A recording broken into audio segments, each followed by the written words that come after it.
Paul Gray was not a musician. He was a god who molded 9 demons from his own pain, an architect of broken souls, who used his own fragments to build a fortress for 8 other lost brothers. And Slipknot was not a band.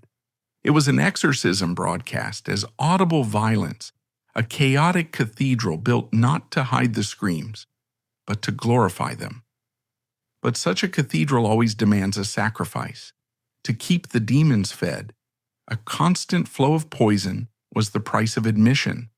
And in the end, the Creator God became the offering on the very altar He had built. He was not murdered. He was consumed by the very system He created.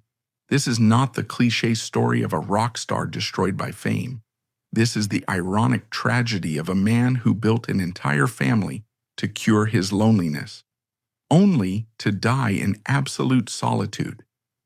This is the story of Paul Gray, the quiet anchor of one of the planet's most chaotic ships, the man who kept the ship from sinking in the most violent of storms, only to realize his own line had been cut, plunging silently into the abyss. The foundations of the abyss that would later consume Paul Gray were laid far from his birthplace, Los Angeles, California, the city of dreams and sunshine, where he was born on April 8, 1972. But his life was not destined to be a Hollywood story. In 1974, when he was just 2 years old, his family packed up and moved east, landing in Des Moines, Iowa. It was a jarring transition from the sprawling, sun-bleached metropolis of the West Coast to the cold, industrial grind of the Midwest. America itself was in a state of turmoil. The optimism of the 60s had evaporated, replaced by the cynicism of the Vietnam War and the political scandal of Watergate. The nation was suffering a crisis of identity, and in working-class cities like Des Moines, that uncertainty manifested as economic hardship and a palpable sense of being left behind. The Gray family was blue-collar to its core. His father, Tony, was a man of mixed European heritage who worked tough manual labor jobs to provide for his wife, June, and their 2 sons. Life was a struggle, defined by the punch of the time clock and the ever-present worry of making ends meet. Despite the hardships, the Gray household was not without its passions. June, Paul's mother, filled their small home with music. For young Paul, the radio was a portal to another world, while the Iowa landscape outside was flat and featureless. The airwaves crackled with the mythic, thunderous sounds of British hard rock. He was captivated by the dark, sludgy power of Black Sabbath and the epic blues-drenched swagger of Led Zeppelin. This music was more than just entertainment. It was a form of escapism, a promise that a world existed beyond the smokestacks and silent fields of Des Moines. At the age of 6, he got his first guitar. It wasn't a gleaming, expensive instrument, but a worn-out model from a local pawn shop. It was enough.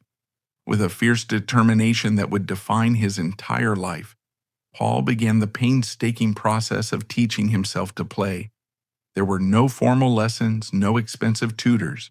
His classroom was his bedroom, and his teachers were his heroes on the crackling cassette tapes he would play over and over again, rewinding endlessly to decipher the secret architecture of a Tony Iommi riff.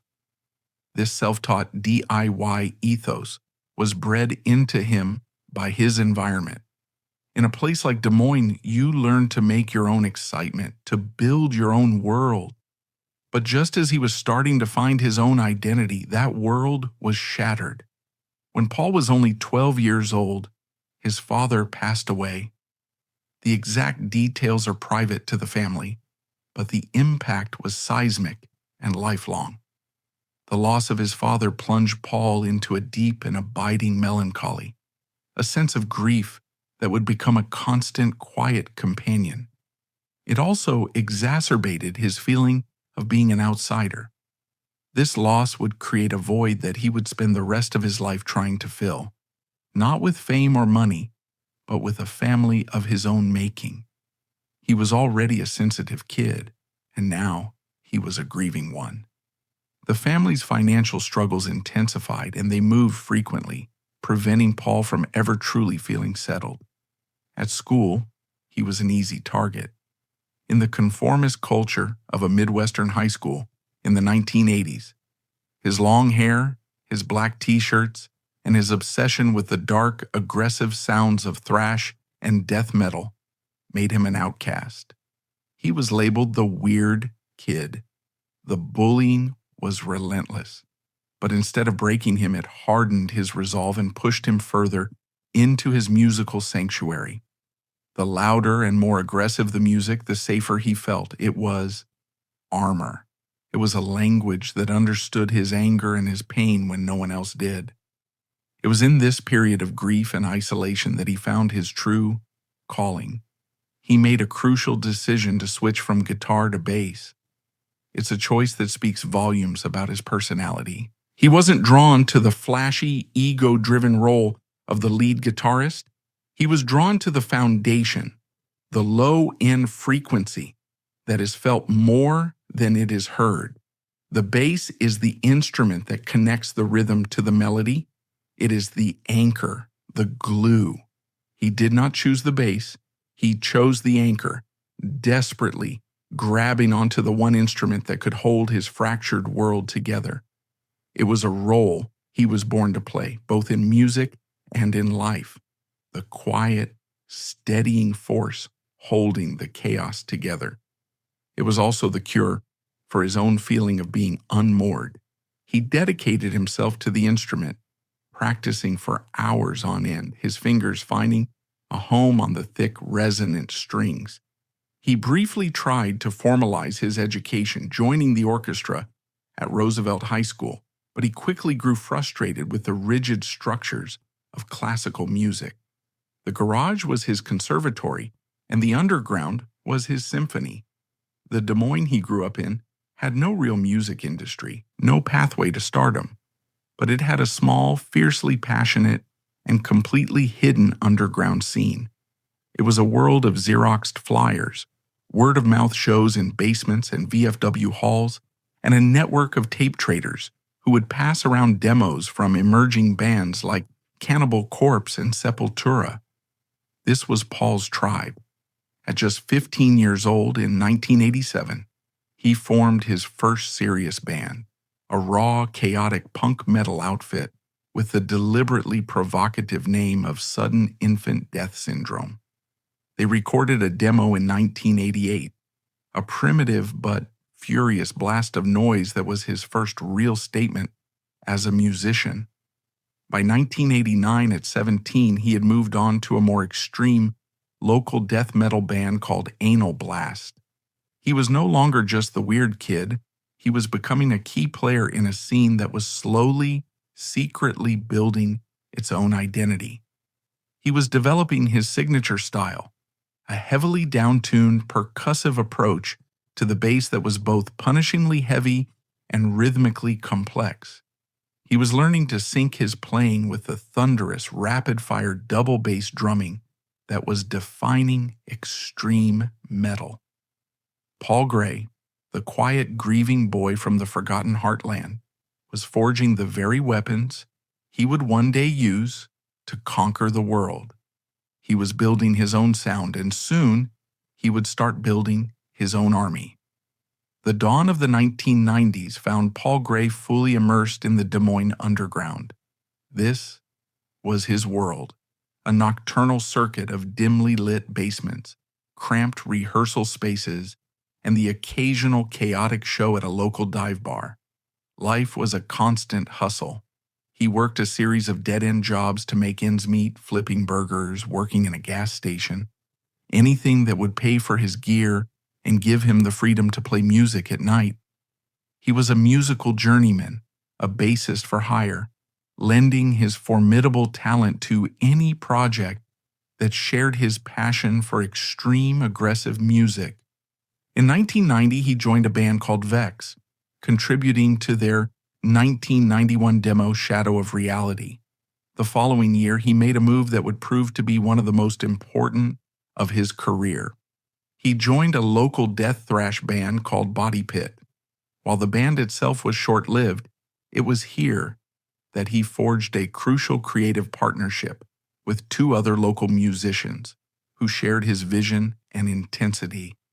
The first was a custom welder who played percussion with the ferocity of a demolition worker, a highly creative and fiercely driven man named Sean the Clown Crahan. The second was the band's vocalist, a man with a guttural roar and an intimidating stage presence, Anders Kolsefny. The chemistry between them was immediate. They recognized in each other a shared dissatisfaction with the limitations of traditional metal and a desire to create something more theatrical, more confrontational, more extreme. Paul continued to branch out, co-founding an industrial metal project called Inve Catharsis in 1992, where he experimented with integrating machine-like electronic textures into his heavy sound. The bands would form, record a crude demo on a cassette 4-track, play a few chaotic local shows, and then inevitably fall apart due to lack of money, internal conflicts, or simple exhaustion.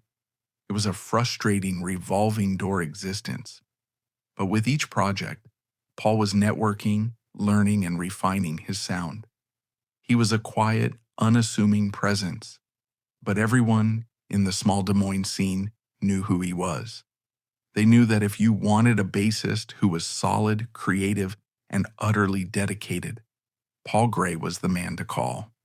By 1993, he and Sean Crahan were becoming obsessed with a singular vision.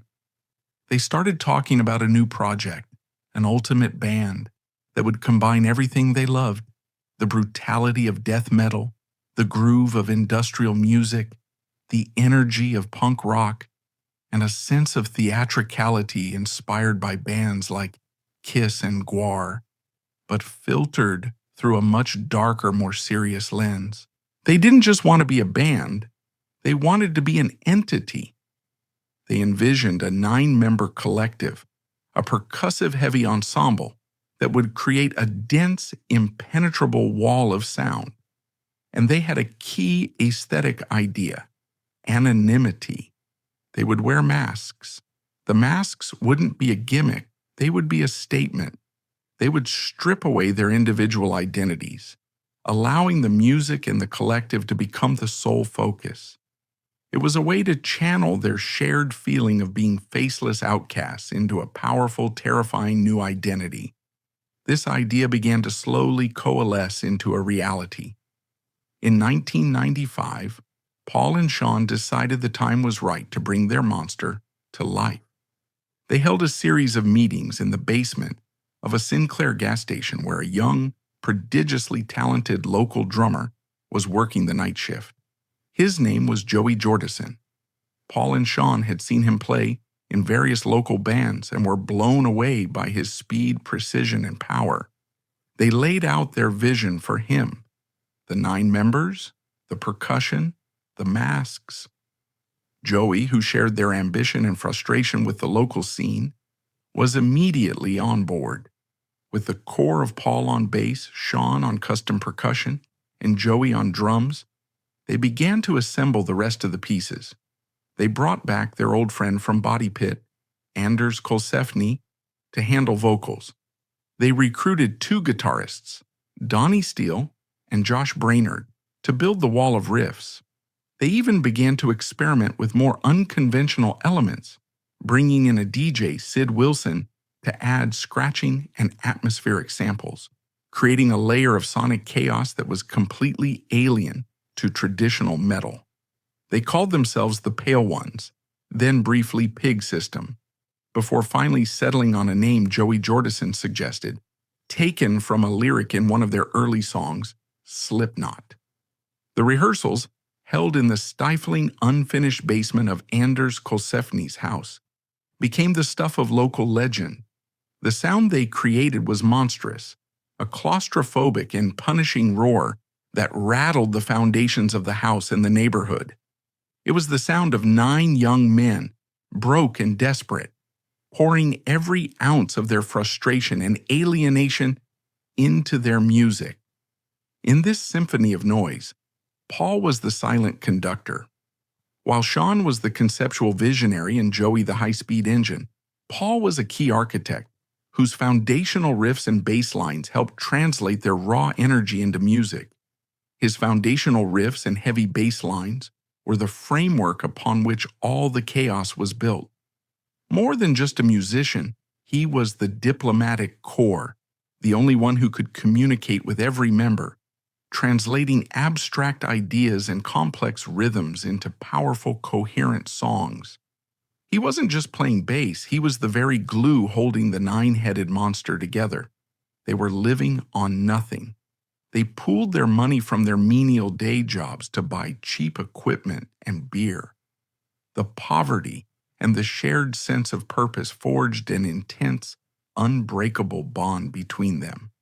They were more than a band. They were a tribe, a surrogate family for a group of outcasts who had never felt like they belonged anywhere else. For the other 8, it was an escape and an ambition. For Paul, the boy who had lost his father and his sense of place, it was something more fundamental. It was salvation. The family he had lost was now reborn in a symphony of noise, and he was its quiet, steady heart. On Halloween night 1996, they unleashed their first recorded statement upon the world. It was a self-financed album, a bizarre and challenging collection of songs titled Matey, Feed, Kill, Repeat. They pressed only 1,000 copies on CD, selling them at local record stores and at their increasingly notorious live shows. The album was a strange beast, a fusion of their death metal roots, with elements of funk, jazz, and industrial music. It was experimental, disjointed, and a world away from the focused, streamlined sound that would later make them famous. Tracks like Slipknot and Gently showcased their brutal potential, but others were filled with jazzy bass solos and strange, almost psychedelic passages. The album didn't set the world on fire. In fact, it confused many in the local scene who were expecting a straightforward death metal record, but it served its purpose.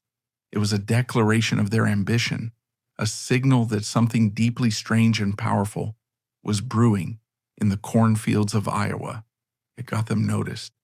Local radio stations began to play their tracks late at night. A small but devoted following who called themselves maggots began to form around them. But Paul and the others knew that mate, feed, kill, repeat was not the final destination. It was just the first mutated prototype. They had the image, they had the brotherhood, and they had the raw power. But they knew their sound needed to be more focused, more disciplined, more devastating. They were also growing dissatisfied with their vocal approach. They needed a frontman with more melodic range, someone who could not only scream with primal fury, but also sing with real power and emotion. The search was on for the final piece of the puzzle, the voice that would lead their 9-man army out of the basements of Des Moines and on to the world stage. They were on the verge of a transformation, standing at the precipice of a journey that would lead to unimaginable fame, but also to the darkest depths of personal hell.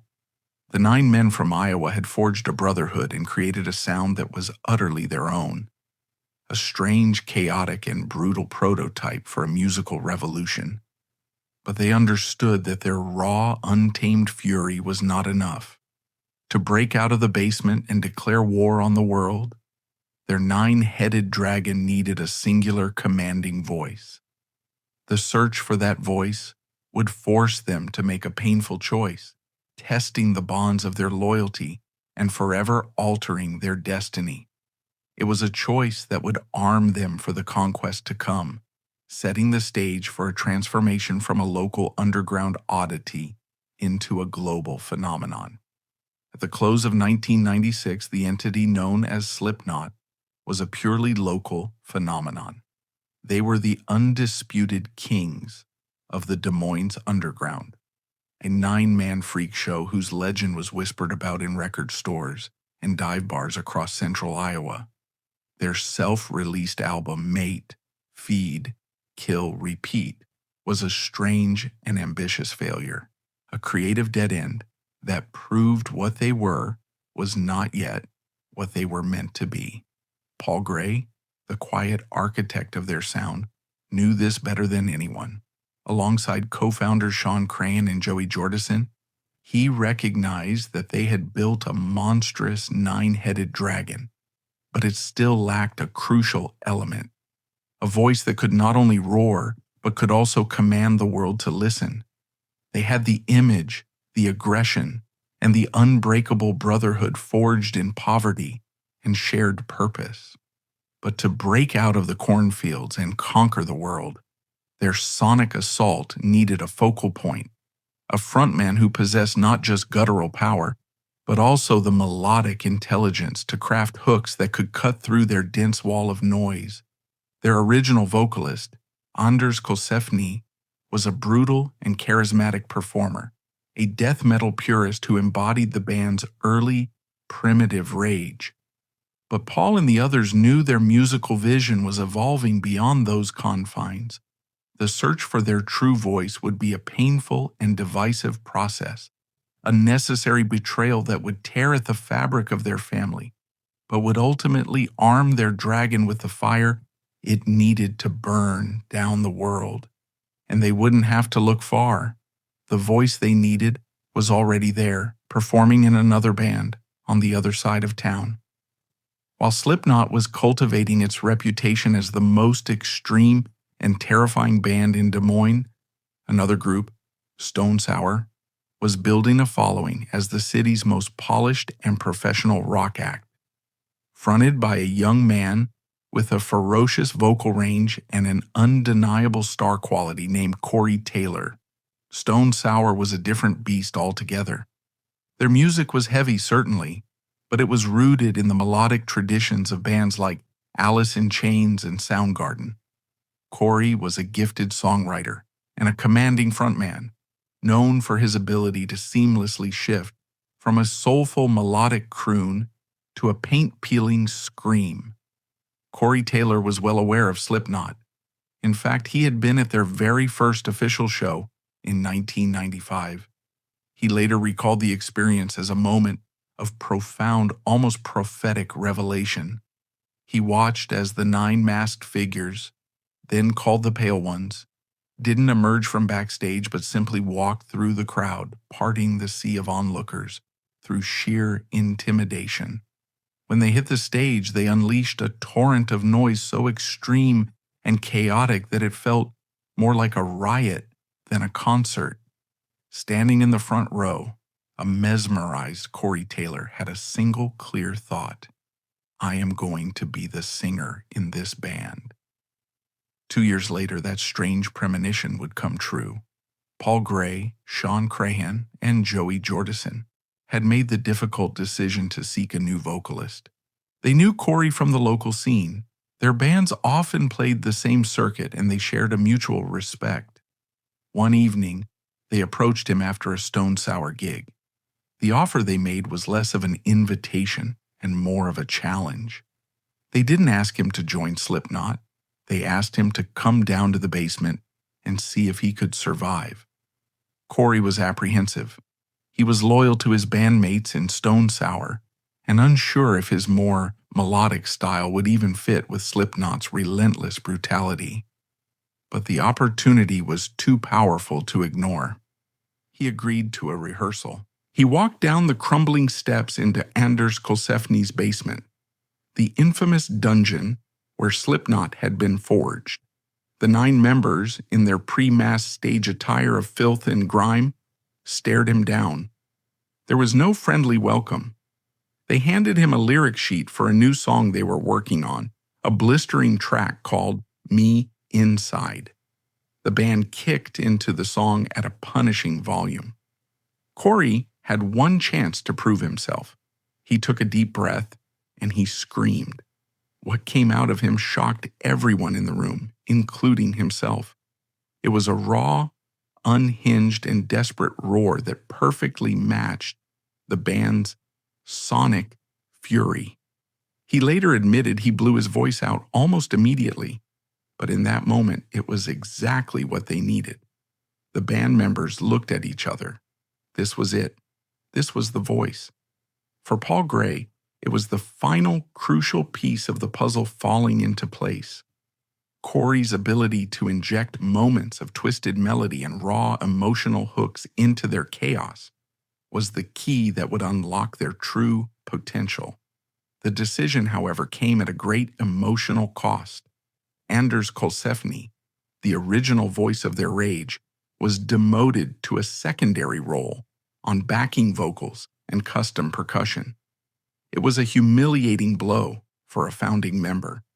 The internal tension was immense. For a band that prized loyalty and brotherhood above all else, this felt like a necessary but painful act of betrayal. Anders, feeling marginalized and disrespected, would soon quit the band, leaving a scar on their early history. This decision, while necessary for the music, left the first scar on their so-called brotherhood. It revealed a harsh truth. For this creative machine to survive, it sometimes demanded ruthless sacrifices.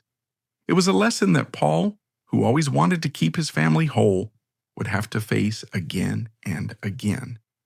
But with Corey Taylor at the helm, the lineup that would become iconic was nearly complete. They re-recorded their demo with Corey on vocals, and the result was a quantum leap in focus and power.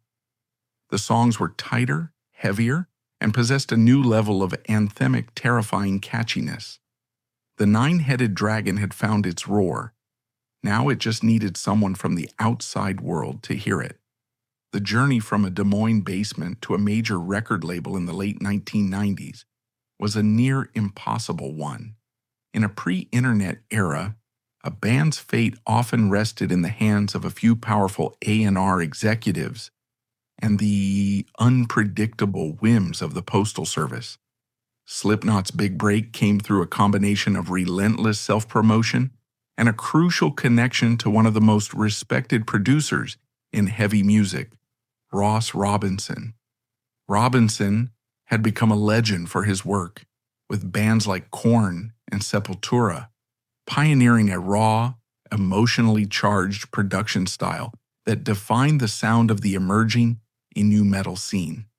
He was known for capturing pure, unfiltered performances, often pushing artists to the brink of physical and emotional collapse to get the most authentic take. A copy of Slipknot's new demo with Corey on vocals made its way into Robinson's hands. He was intrigued by its raw power and unique percussive heavy sound. Robinson, in turn, passed the demo along to his trusted colleague and A&R guru at Roadrunner Records, Monty Connor. Monty Connor was one of the most influential figures in heavy metal, the man responsible for signing legendary acts like Sepultura and Typo Negative. From his office in New York City, he listened to the cassette from Iowa. He heard something utterly new and terrifyingly exciting. It wasn't just another Korn clone. It was denser, more violent, and possessed a bizarre, almost avant-garde theatricality. Roadrunner Records, a label built on pushing the boundaries of heavy music, knew it had to see this band live. The pressure was immense. Slipknot was given a showcase performance at a local Des Moines club called Safari. This wasn't just another gig. It was their one shot. Executives from Roadrunner, including Monty Connor, flew in from New York. For a band from Iowa, this was like a visitation from another planet. The 9 members knew their entire future rested on this single performance. They poured every ounce of their energy, frustration, and desperation into that set. They didn't just play their songs, they unleashed them. The performance was a spectacle of pure, unadulterated chaos. members crashing into each other, Sean Crahan climbing the rafters, the air thick with sweat and aggression.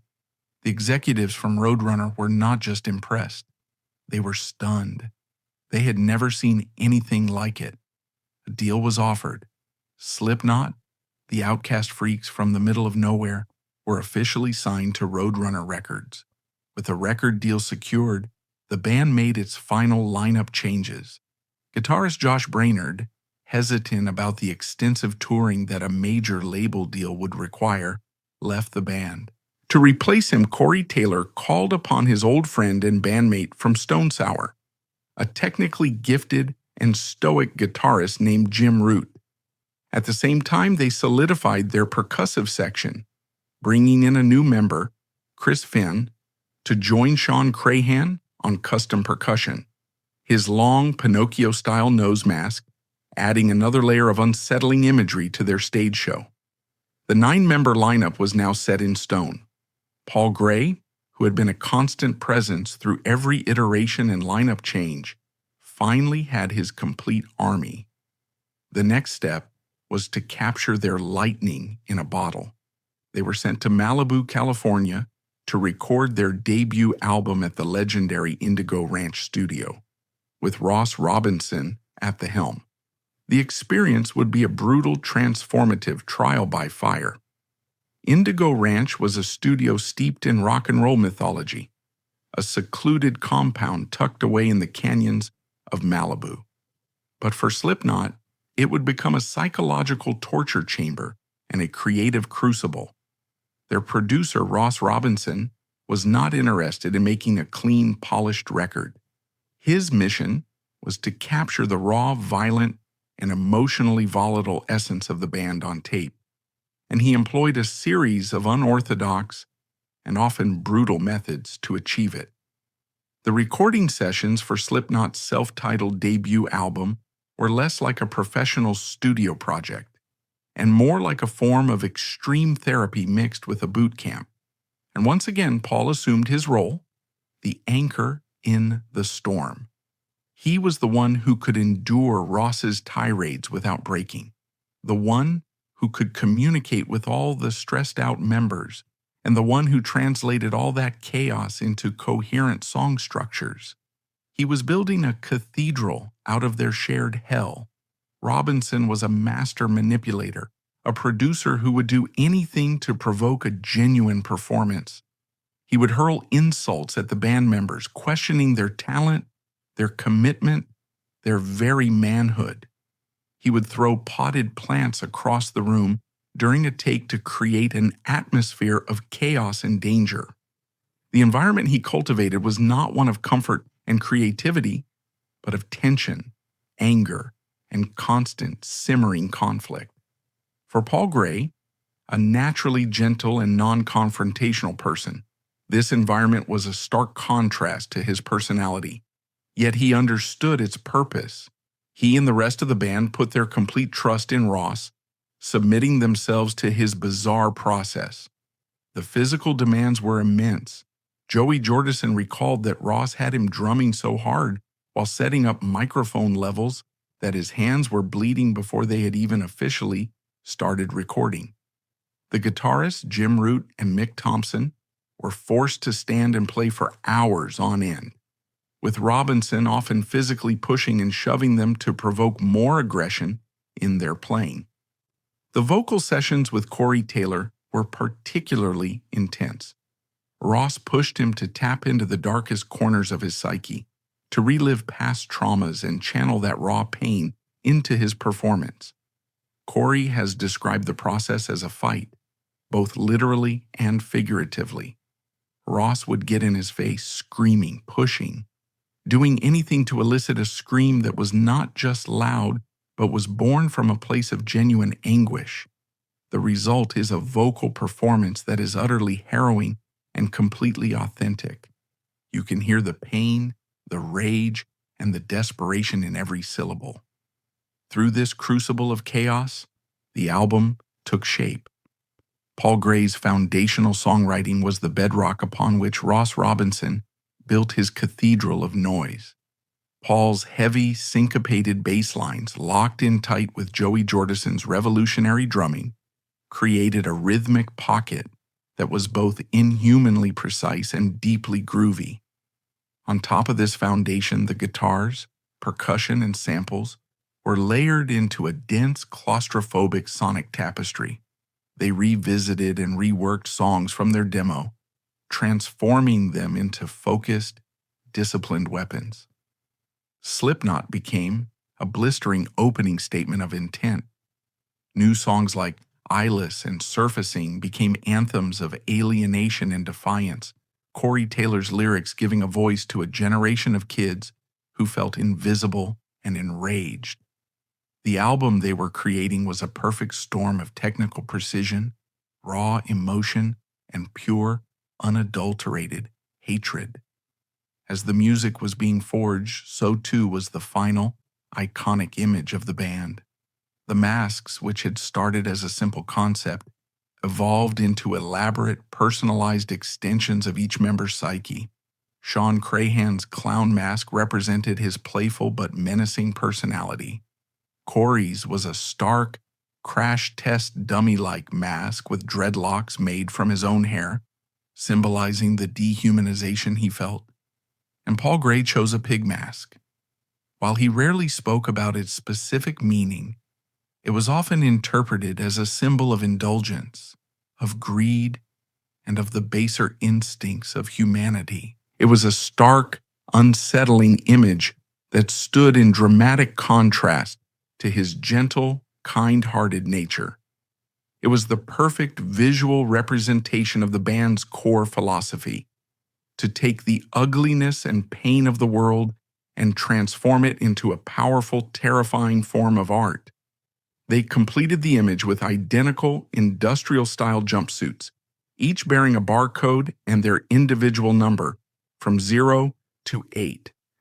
This furthered their concept of anonymity and unity. They were not 9 rock stars, they were a single 9-headed entity. They were a product, a number, a symbol of the faceless masses. With the album recorded and their image solidified, Slipknot was no longer just a band from Iowa. They were a fully realized weapon, loaded, cocked, and ready to be aimed at the heart of the music world. Their first target was the biggest heavy metal tour in America, Ozzfest. The summer of 1999 was a turning point for heavy music. The nu metal scene was at its commercial peak, and Ozzfest was its high holy ground. The touring festival was a showcase for the biggest names in the genre. Slipknot was added to the bill, but they were a complete unknown. They were placed on the second stage, scheduled to play early in the day while the sun was still beating down on the festival grounds. No one knew who they were, where they were from, or what to expect. From their very first performance, it was clear that Slipknot was not like the other bands. They didn't just play a set, they staged an assault. The 9 masked figures would hit the stage with a level of violent, self-destructive energy that was genuinely shocking. Sean Crahan and Chris Finn would beat on their custom percussion kits, made of beer kegs and other industrial scrap, with baseball bats, their bodies flailing with reckless abandon.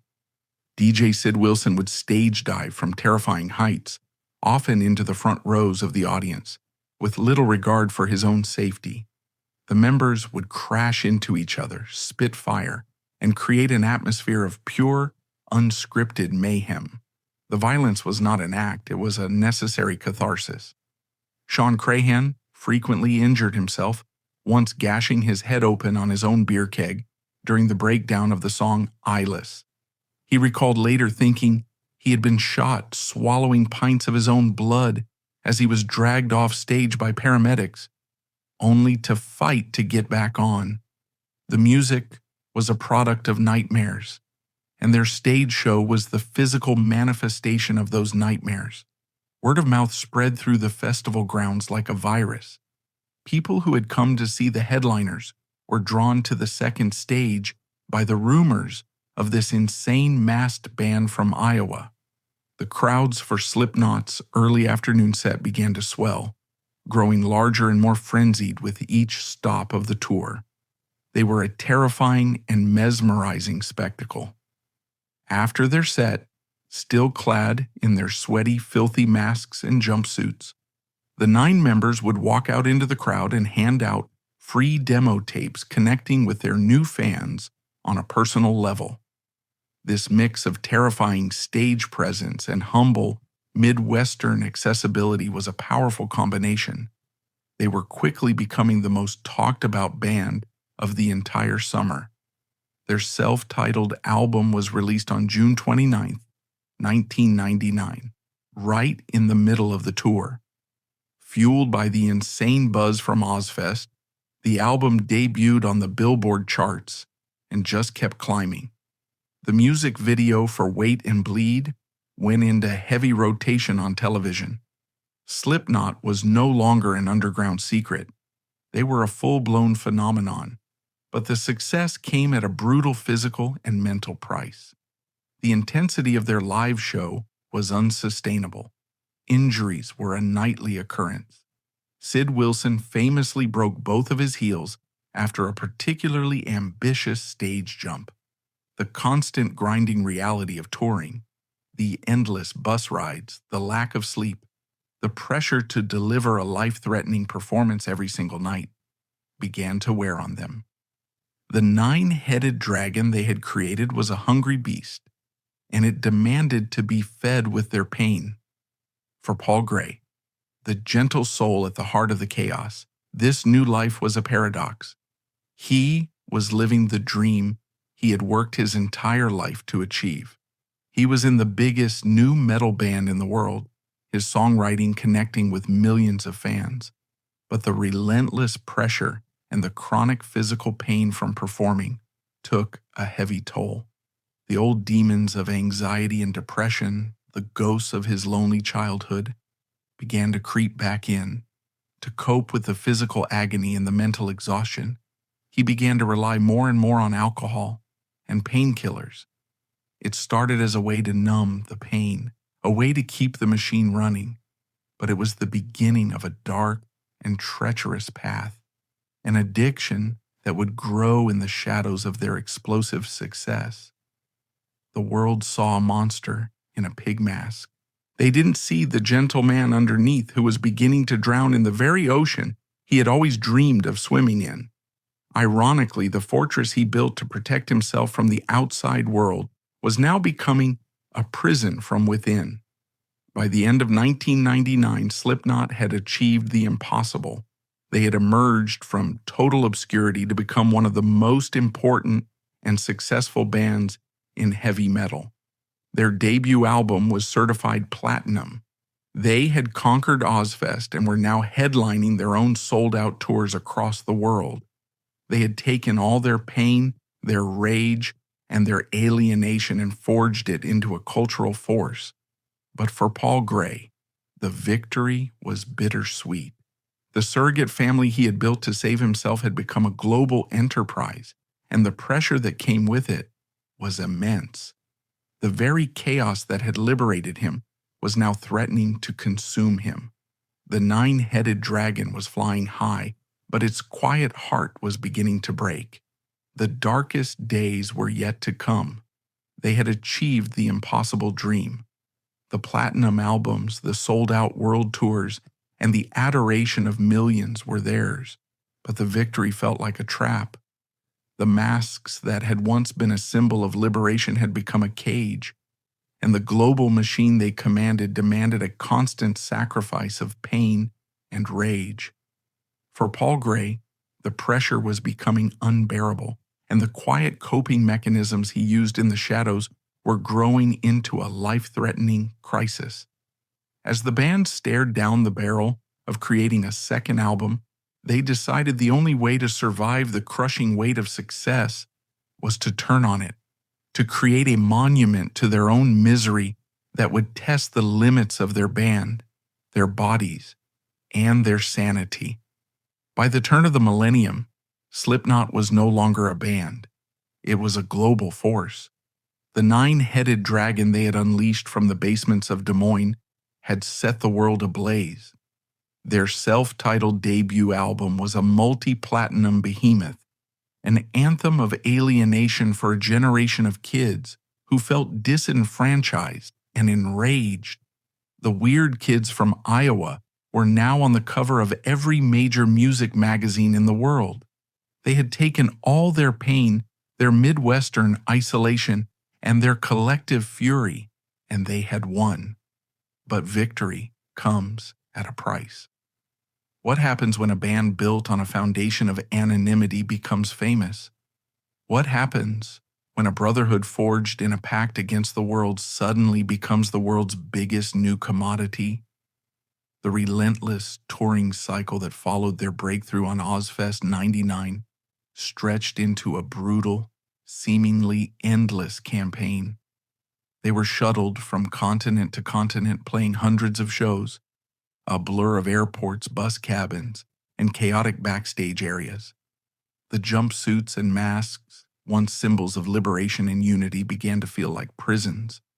They were a shield, but they were also a cage, trapping the 9 men inside the very monster they had created. For Paul Gray, the quiet, steady anchor of the band, this new reality was profoundly disorienting.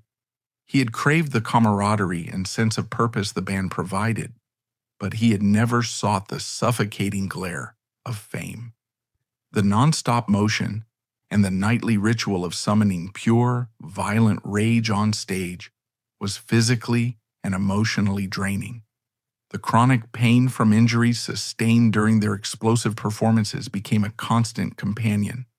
To cope, Paul's reliance on painkillers and alcohol deepened, a secret he kept hidden from the public and even, for a time, from some of his own bandmates. He was the band's emotional core, the guy everyone turned to, the quiet diplomat who settled disputes.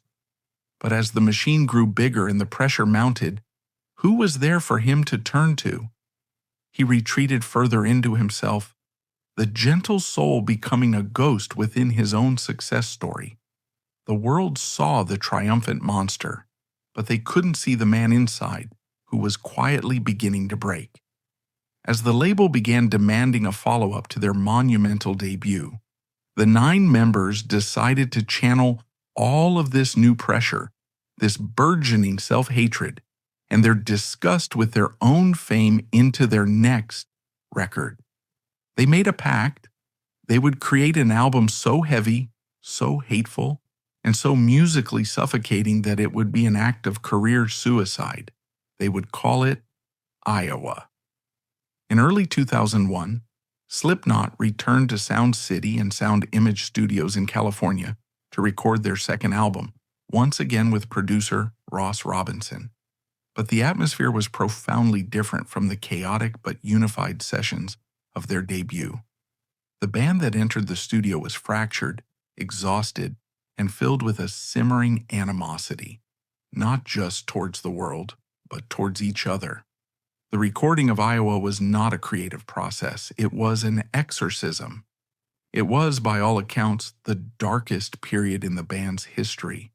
The pressure from Roadrunner Records was immense. The label wanted Slipknot Volume 2, another album of radio-friendly, albeit aggressive, hits like Wait and Bleed. The band, feeling like a product they no longer controlled, decided to rebel in the most extreme way possible. They consciously set out to create the bleakest, most punishing album they could conceive. It was a deliberate fuck you to the label, to their new fans, to the entire music industry. As Corey Taylor would later state, their mantra was, "If this is the end, we're going to go out in a blaze of fucking glory." Paul Gray, as one of the band's primary musical architects alongside Joey Jordison, became a key composer of this symphony of misery. He channeled his own escalating depression and the collective darkness of the band into the very DNA of the music. The riffs he wrote were heavier, slower, more dissonant. The song structures were more complex and oppressive. This was not music designed for celebration. It was the sound of 9 men suffocating under the weight of their own success. Paul's bass lines on tracks like Disaster Piece and People Equals Shot were a physical manifestation of this pressure, a thick, sludgy, and inescapable low-end presence that anchored the album in a feeling of pure, nihilistic dread. The studio became a war zone. Fights between band members were a daily occurrence. The substance abuse, which had begun on the road, spiraled out of control. It was a toxic, paranoid environment where everyone was on edge, teetering on the brink of a collective nervous breakdown. Ross Robinson, once again, pushed them to their absolute limits. During the recording of the album's terrifying 15-minute title track, Iowa, Corey Taylor recorded his vocals naked, writhing on the floor, cutting himself with broken glass to channel a genuine sense of pain and desperation into his performance. DJ Sid Wilson's beloved grandfather passed away during the sessions, and instead of taking a break, Ross convinced him to pour that raw grief directly into his tracks, resulting in a performance of heart-wrenching, unhinged sorrow. And in the middle of this maelstrom of emotional agony and interpersonal conflict was Paul Gray, the quiet diplomat. He was the composer of their shared nightmare, the only one who could translate the collective agony into music. But as he pieced their fractured psyches into a coherent album, who was there to piece him back together? This was the environment in which Paul Gray had to work, a maelstrom of emotional agony and interpersonal conflict. Yet through it all, he remained the quiet, steadying force, the one who could translate the chaos into coherent, powerful music. He crafted the album's musical narrative from the opening dissonant blast of 515 to the final, agonizing fade-out of the title track. He was the architect of their shared hell, drawing the blueprints with a pen dipped in his own poison. When the album was finally finished, the band was a wreck. They were physically and emotionally spent, and they hated the very music they had just created because it was a perfect, ugly reflection of the hell they had just endured. Released on August 28th, 2001, Iowa was a dense, uncompromising, and deeply unpleasant listening experience. And it was a masterpiece. Against all odds, the band's act of commercial rebellion backfired spectacularly. Iowa was a massive commercial success. It debuted at number 3 on the Billboard charts and number 1 in the UK, proving that their fan base was not only willing to follow them into the darkness, but was actively craving it. The lead single, Left Behind, earned them a Grammy nomination. They had created the most hateful, anti-commercial album they could imagine, and the world had rewarded them with even greater success. This paradox only deepened their sense of alienation and disgust. They immediately embarked on the Iowa World Tour, a globe-spanning trek that was even more grueling and self-destructive than their first. The shows were legendary for their intensity. The band, fueled by the album's nihilistic energy, pushed their performances to new extremes of violence and chaos. The crowds, in turn, mirrored this energy, creating a feedback loop of aggression that felt genuinely dangerous on a nightly basis. The tour was immortalized in their 2002 DVD, Disaster Pieces, filmed at a sold-out show in the London Arena. The footage captures a band at the absolute peak of its powers, but also on the verge of total self-immolation. Behind the scenes, things were falling apart. The constant proximity on the tour bus exacerbated the deep rifts that had formed during the recording sessions. The 9 men were barely speaking to one another outside of the 2 hours they spent on stage each night. Paul Gray, ever the peacemaker, tried his best to hold things together, but even his quiet diplomacy was no match for the toxic environment. His own struggles were worsening. Life on the road provided a constant, readily available supply of temptations, and the daily grind of physical pain and emotional numbness made it all too easy to slip further into the grip of addiction. He was a functioning addict, always showing up, always playing flawlessly, but the man inside the mask was slowly disappearing. The cracks in the facade were beginning to show, and in the summer of 2003, one of those cracks split wide open. On a rare break from touring back in his hometown of Des Moines, Paul was involved in a minor car accident. When police arrived on the scene, they found drugs and paraphernalia in his vehicle. Paul Gray was arrested for possession. The news sent a shockwave through their fan base, but it was the image that accompanied the news that was truly jarring. His police mugshot. For the first time, the world at large saw the man behind number 2, not on a triumphant magazine cover, but under the harsh, fluorescent lights of a police station. His face was unmasked, his expression weary and lost.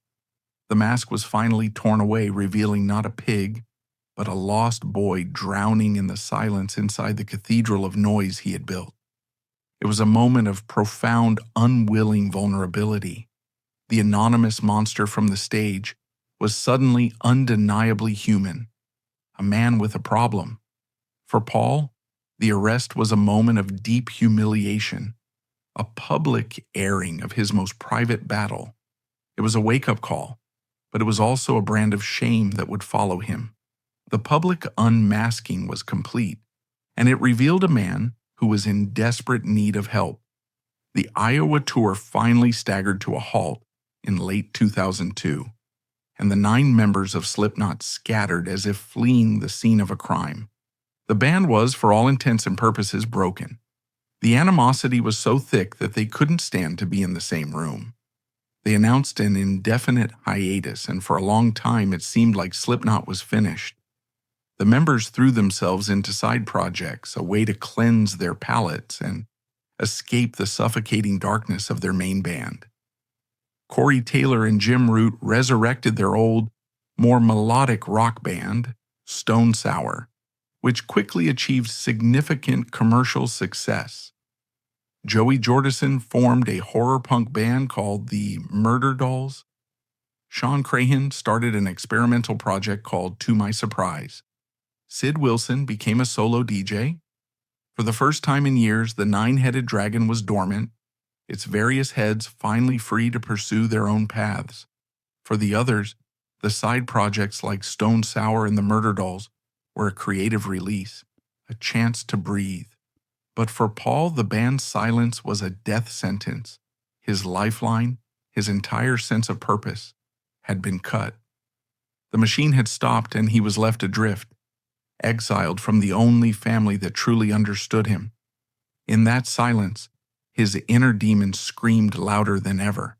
For over a year, the future of Slipknot was a giant question mark.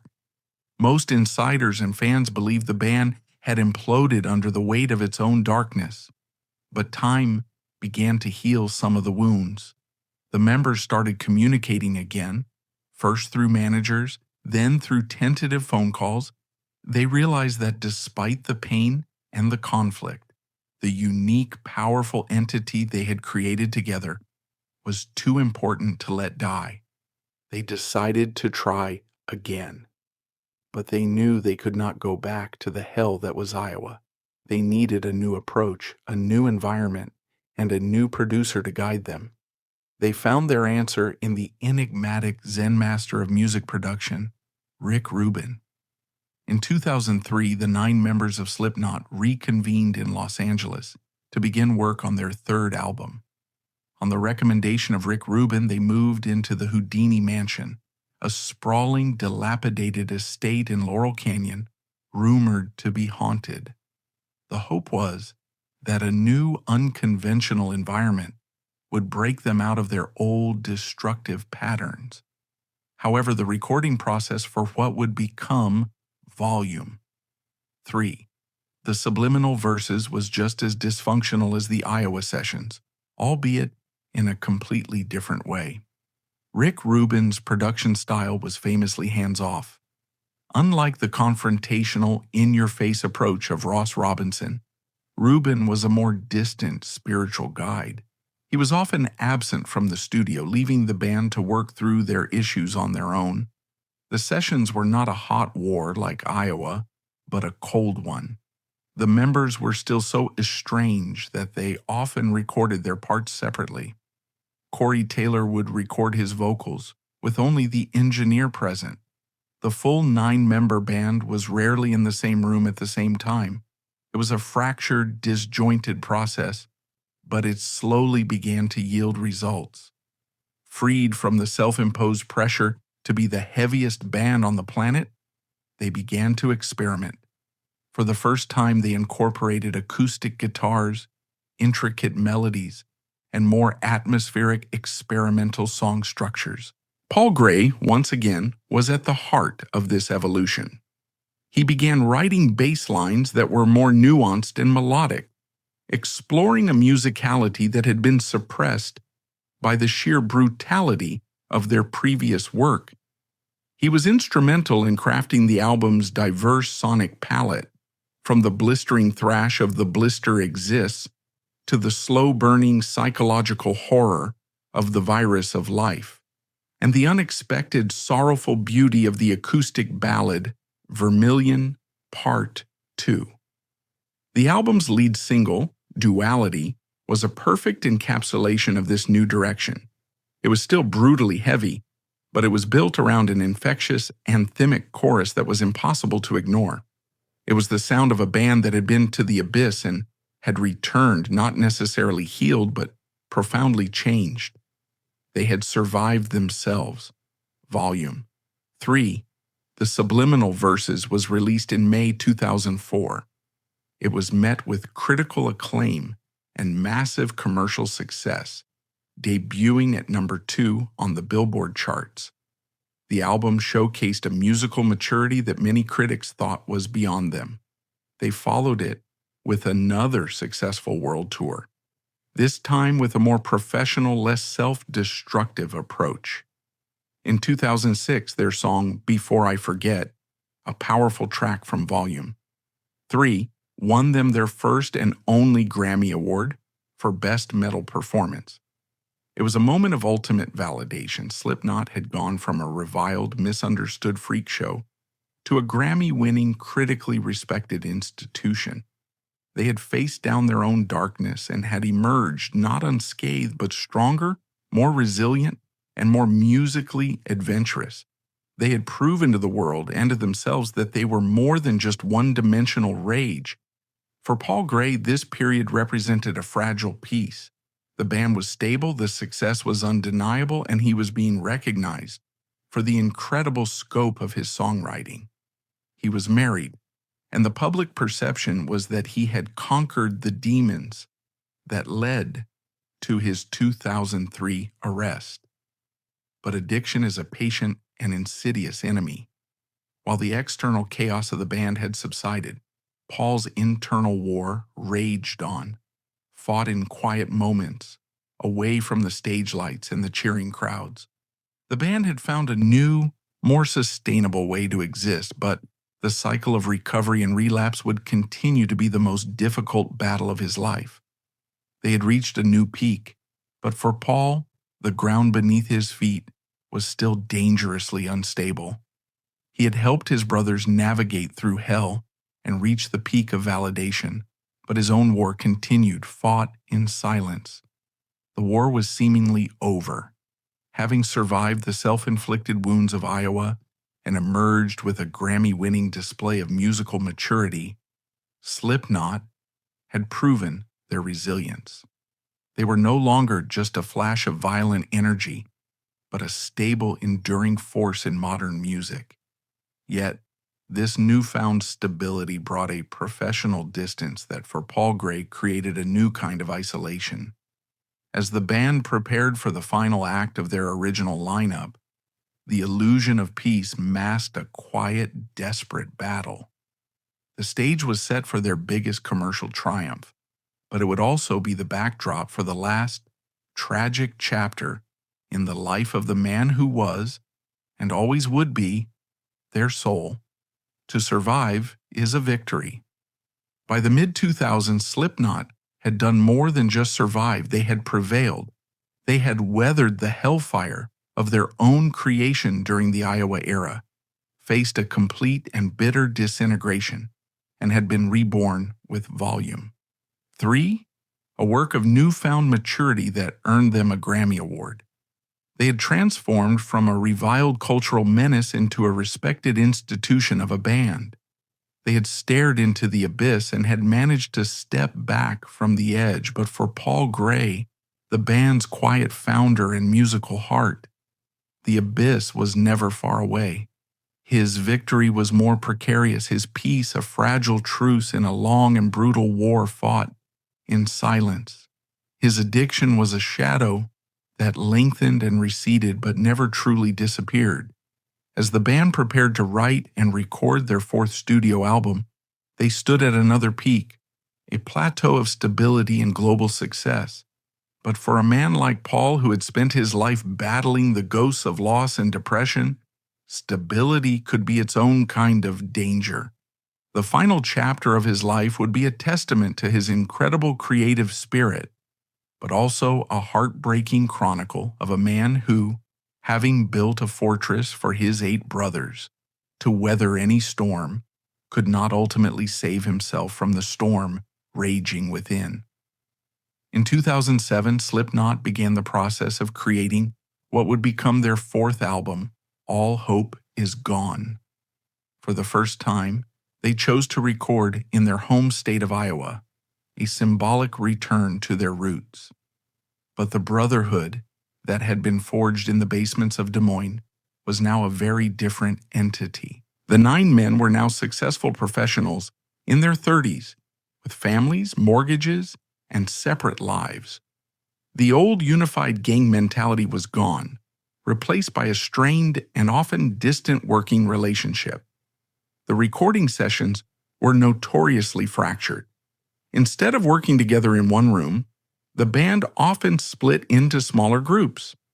Producer Dave Fortman struggled to wrangle the disparate members who frequently clashed over creative direction. The process was fraught with the same internal politics and animosities that had plagued them for years. Yet, through this tense and disconnected process, they created an album that was arguably their most musically ambitious. All Hope Is Gone was a masterful synthesis of their entire career. It had the sheer, unadulterated brutality of Iowa, the melodic and experimental tendencies of Volume 3, and a new layer of technical, almost surgical, precision. Paul Gray, as always, was the musical anchor in this storm of conflicting egos. With his characteristic quiet determination, he navigated the fraught sessions, using his songwriting as the crucial bridge that connected not only the band's warring factions, but also their most extreme and accessible musical tendencies. His influences felt all over the album, from the thundering complex groove of the title track to the soaring anthemic chorus of Psychosocial. But his most profound contributions came on the album's most emotionally vulnerable tracks. He was a key musical architect of Dead Memories, a song of melancholic reflection, and he was instrumental in shaping the music for Snuff, a devastatingly beautiful acoustic ballad that would become one of the band's most beloved songs. Snuff was Corey Taylor's lyrical heartbreak, but Paul's musical sensibilities gave it its soul-crushing weight. His ability to craft a bass line that could be both deeply sorrowful and subtly powerful was a hallmark of his genius.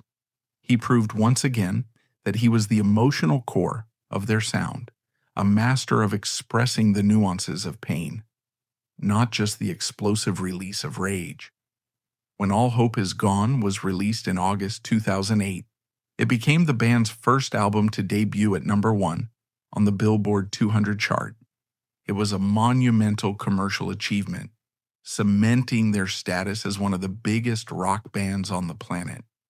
The album was a triumph, but for Paul, It was created in a state of growing personal isolation.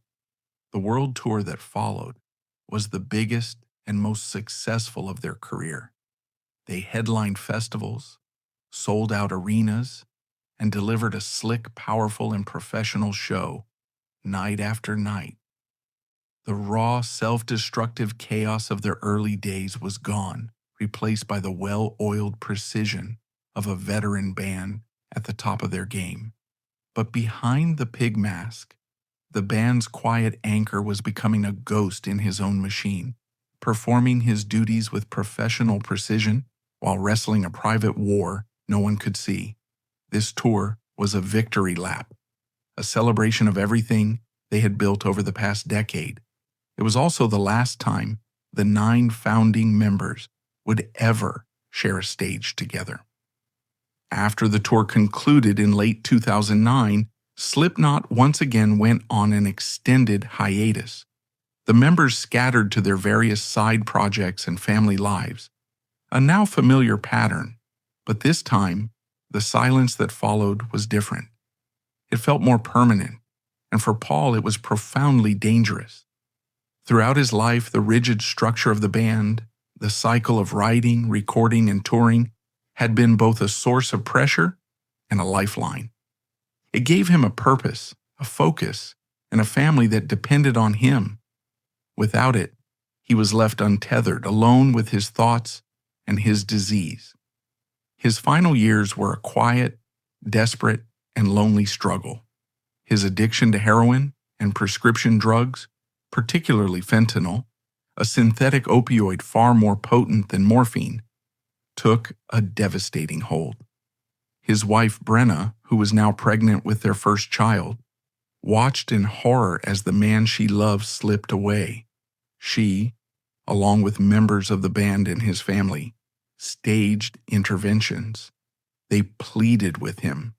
They supported him through rehab stints. They did everything they could to pull him back from the brink. There were periods of sobriety, moments of clarity and hope, where the real Paul, the kind, funny, gentle man they all loved, would shine through. He was terrified of his addiction and deeply ashamed of the pain it was causing his family. He was also incredibly excited about becoming a father. The impending birth of his daughter was a powerful motivation, a reason to finally win the war. But the physical and psychological grip of his addiction was just too strong. On May 24, 2010, the music world was shaken by the news. Paul Gray was found dead in a hotel room in Iowa, age 38. He was alone. The cause was an accidental overdose. It was a devastatingly quiet and lonely end for the man who orchestrated the world's loudest symphony of noise, the man who had built a fortress of community to fight his own isolation. The next day, the 8 remaining members of Slipknot held a press conference, appearing for the first time without their masks. Their faces, raw with sorrow, revealed the profound love behind the monstrous personas. Through tears, they called him their brother, the essence of the band, the best of us. This final public unmasking revealed the truth Paul had built his life on, that behind the horror, there was a family. But the ultimate irony of his life was yet to come. 3 months after his death, his wife Brenna gave birth to their daughter, October Gray, the living legacy he would never meet. The family he had always yearned for had finally arrived, but he wasn't there to welcome it home. Paul Gray's legacy is one of profound contradiction, the terrifying mask that hid a gentle heart, the brutal music born from a place of deep sensitivity. But his greatest tragedy is the one he embodied. He was the architect who built a fortress to keep his brothers safe from the storm, only to find himself locked outside in the rain, alone,